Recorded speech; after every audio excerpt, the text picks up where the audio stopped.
microphone. I mean, it's like plugged in, but I had to tell the software sometimes, not all the time, hey, this is the microphone you're looking at. Like yesterday when it was day before maybe, I don't remember. One day it was trying to pull from my computer's microphone, which is not going to sound nearly the same as this guy. We are now into part 2. Today we'll be continuing 20,000 Leagues Under the Sea by Jules Verne. Part 2. Chapter 1, The Indian Ocean.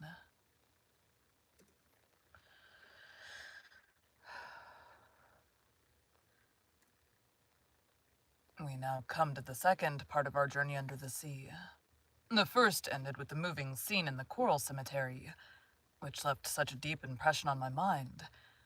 Thus, in the midst of this great sea, Captain Nemo's life was passing, even to his grave, which he had prepared in one of its deepest abysses. There, something is making static noises. We're going to turn this on to, not turn off Wi-Fi, turn on airplane mode, there we go.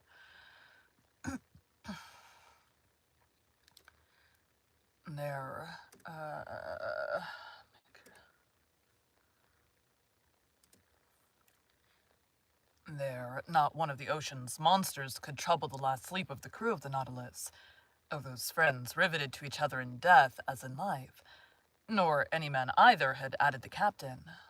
Still, the same fierce, implacable?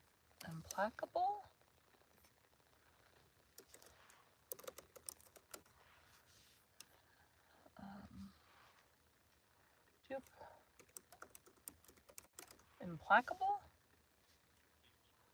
Yeah, that is. Okay. I think I've had to say that word before. Still, the same fierce, implacable defiance towards human society.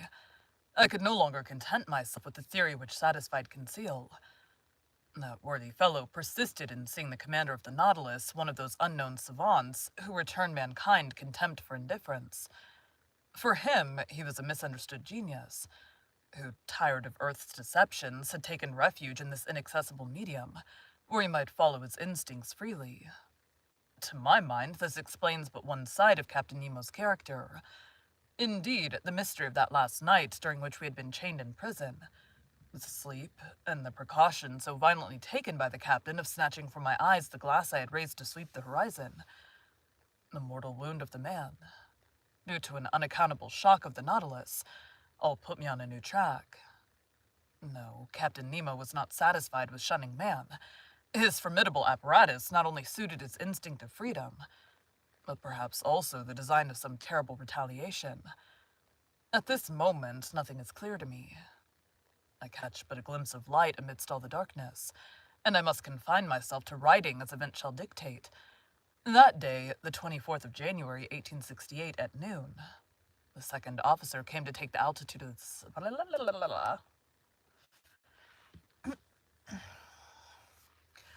how long is this supposed to be? 20,000 Leagues, part 2, 15 minutes.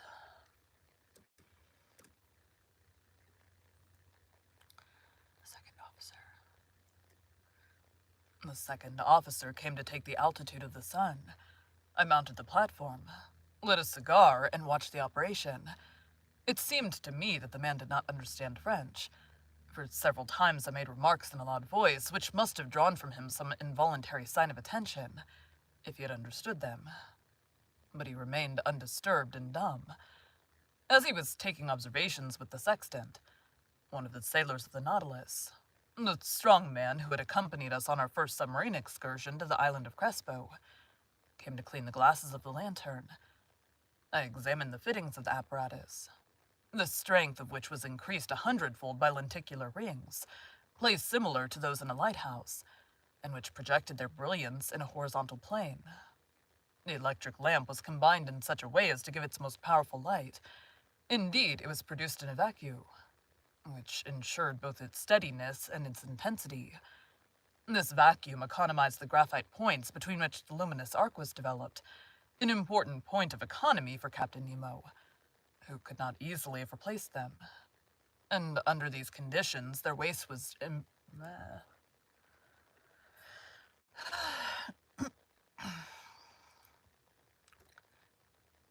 under these conditions, their waste was imperceptible. When the Nautilus was ready to continue its submarine journey, I went down to the saloon. The panel was closed, and the course marked direct west. We were furrowing the waters of the Indian Ocean, a vast liquid plain, with a surface of 1,200,000,000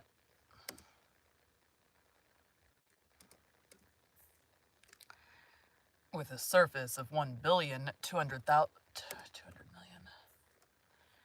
with a surface of 1,200,000,000 of acres, and whose waters are so clear and transparent that anyone leaning over them would turn giddy.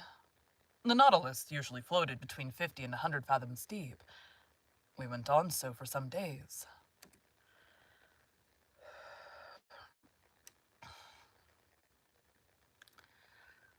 To anyone but myself, who had a great love for the sea, the hours would have seemed long and monotonous. But the daily walks on the platform, which I steeped myself in the reviving air of the ocean, the sight of the rich waters through the windows of the saloon, the books in the library, the compiling of my memoirs took up all my time, and left me not a moment of ennui or weariness. For some days we saw a great number of aquatic birds, sea mews or gulls. Some were cleverly killed, and prepared in a certain way, made very acceptable water game. Amongst large-winged birds, carried a long distance from all lands, and resting upon the waves from the fatigue of their flight, I saw some magnificent albatrosses, uttering discordant cries like the braying of an ass, and birds belonging to the family of the longwings. As to the fish, they always provoked our admiration when we surprised the secrets of their aquatic life through the open panels. I saw many kinds which I never before had a chance of observing. I shall notice chiefly astraceans peculiar to the Red Sea, Indian Ocean, and that part which washes the coast of tropical America. These fishes, like the tortoise, the armadillo, the sea hedgehog, and the crustacea, are protected by a breastplate, which is neither chalky nor stony, but real bone. In some it takes the form of a solid triangle, in others of a solid quadrangle. Amongst the triangular, I saw some an inch and a half in length, with wholesome flesh and a delicious flavor.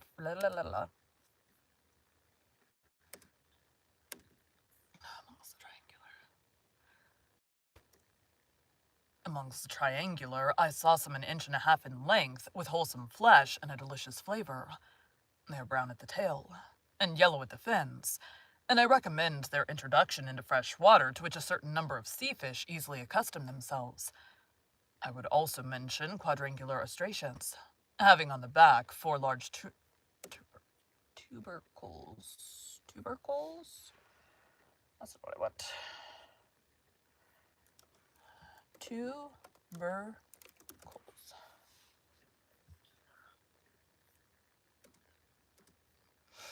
That is the word. Having on the back 4 large tubercles, some dotted over with white spots on the lower part of the body, and which may be tamed like birds. Trigons provided with spikes formed by the lengthening of the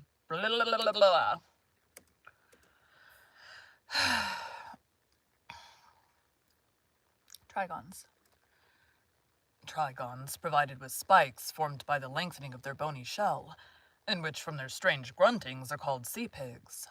Also dromedaries with large humps in the shape of a cone, whose flesh is very tough and leathery. I now borrow from the daily notes of Master Conseil. Certain fish of the genus Pedrodon peculiar to those seas, with red backs and white chests, which are distinguished by 3 rows of longitudinal filaments, and some electrical, 7 inches long, decked in the liveliest colors. Then as specimens of other kinds, some ovoids.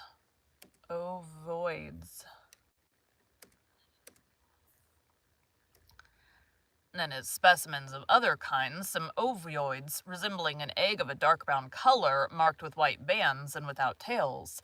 Diodons, real sea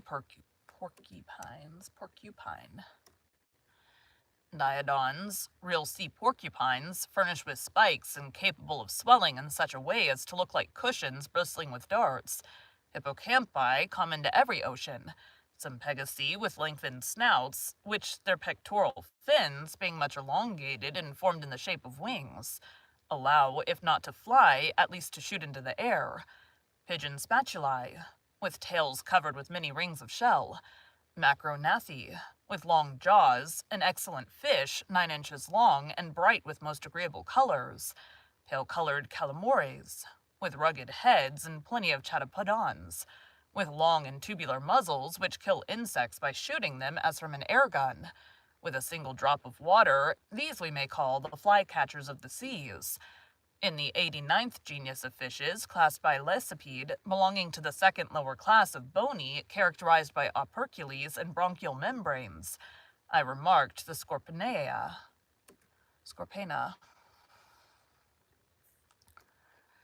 I remarked the Scorpenia, the head of which is furnished with spikes, and which has but one dorsal fin. These creatures are covered, or not, with little shells, according to the subclass to which they belong. The second subclass gives us specimens of didactylites, 14 or 15 inches in length, with yellow rays, and heads of a most fantastic appearance. As to the first subclass, it gives several specimens of that singular-looking fish appropriately called a sea frog, with large head, sometimes pierced with holes, sometimes swollen with protuberances, bristling with spikes, and covered with tubercles. Protuberances. Sometimes swollen with protuberances, bristling with spikes, and covered with tubercles. It has irregular and hideous horns. Its body and tail are covered with callicetites. Its sting makes a dangerous wound. It is both repugnant and horrible to look at. From the 21st to the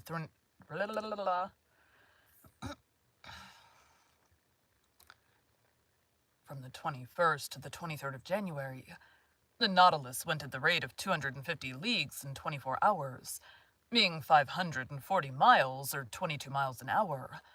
If we recognized so many different varieties of fish, it was because, attracted by the electric light, they tried to follow us.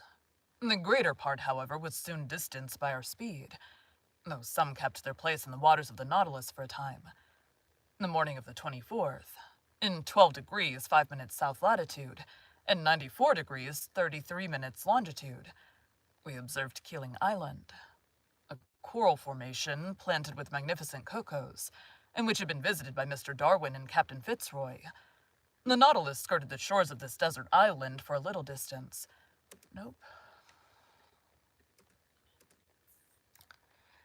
The Nautilus skirted the shores of this desert island for a little distance. Its nets brought up numerous specimens of polypi and curious shells of mollusca. Some precious productions of the species of Delphinuli enriched the treasures of Captain Nemo, to which I added an Astrea punctifera, a kind of parasite polypus often found fixed to a shell.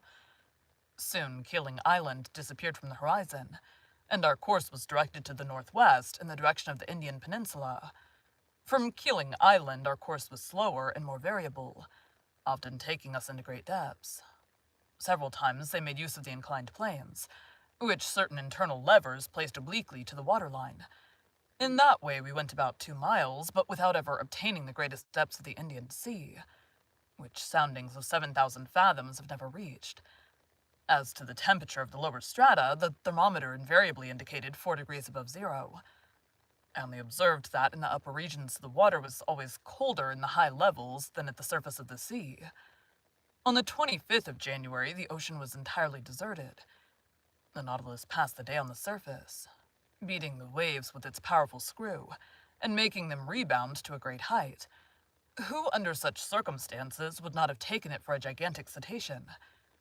3 parts of this day I spent on the platform. I watched the sea. Nothing on the horizon till about 4 o'clock, a steamer running west on our counter. Her masts were visible for an instant, but she could not see the Nautilus, being too low in the water. I fancied this steamboat belonging to the P.O. Company, which runs from Ceylon to Sydney, touching at King George's Point in Melbourne. At 5 o'clock in the evening, before that fleeting twilight which binds night to day in tropical zones, Conseil and I were astonished by a curious spectacle. It was a shoal of Argonauts, traveling along the surface of the ocean. We could count several hundreds. They belonged to the tubercle kind, which are peculiar to the Indian seas. These graceful mollusks moved backwards by means of their locomotive tube, through which they propelled the water already drawn in. Of their 8 tentacles, 6 were elongated and stretched out, floating on the water, whilst the other 2, rolled up flat, were spread to the wing like a light sail. I saw their spiral-shaped and fluted shells, which Cuvier justly compares to an elegant skiff. A boat indeed. It bears the creature which secretes it without its adhering to it. For nearly an hour, the Nautilus floated in the midst of this shoal of mollusks.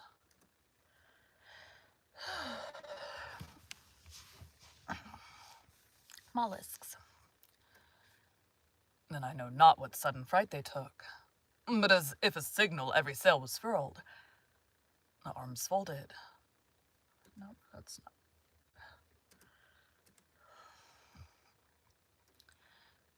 But as if at a signal, every sail was furled. The arms folded, the body drawn in, the shells turned over, changing their center of gravity, and the whole fleet disappeared under the waves. Never did the ships of a squadron maneuver with more unity. At that moment, night fell suddenly, and the reeds, scarcely raised by the breeze, lay peaceably under the sides of the Nautilus. The next day, 26th of January, we cut the equator at the 82nd meridian and entered the northern hemisphere. During the day, a formidable troop of sharks accompanied us. Terrible creatures which multiply in these seas and make them very dangerous. They were Centratio philippi sharks, with brown backs and whitish bellies, armed with 11 rows of teeth. Eyed sharks, their throat being marked with a large black spot surrounded with white like an eye. There were also some Isabella sharks, with rounded snouts marked with dark spots. These powerful creatures often hurled themselves at the windows of the saloon with such violence as to make us feel very insecure. At such times, Ned Land was no longer master of himself. He wanted to go to the surface and harpoon the monsters, particularly certain smoothhound sharks, whose mouth is studded with teeth like a mosaic, and large tiger sharks nearly 6 yards long, the last named of which seemed to excite him more particularly. But the Nautilus, accelerating her speed, easily left the most rapid of them behind. The 27th of January, at the entrance of the vast Bay of Bengal, we met repeatedly a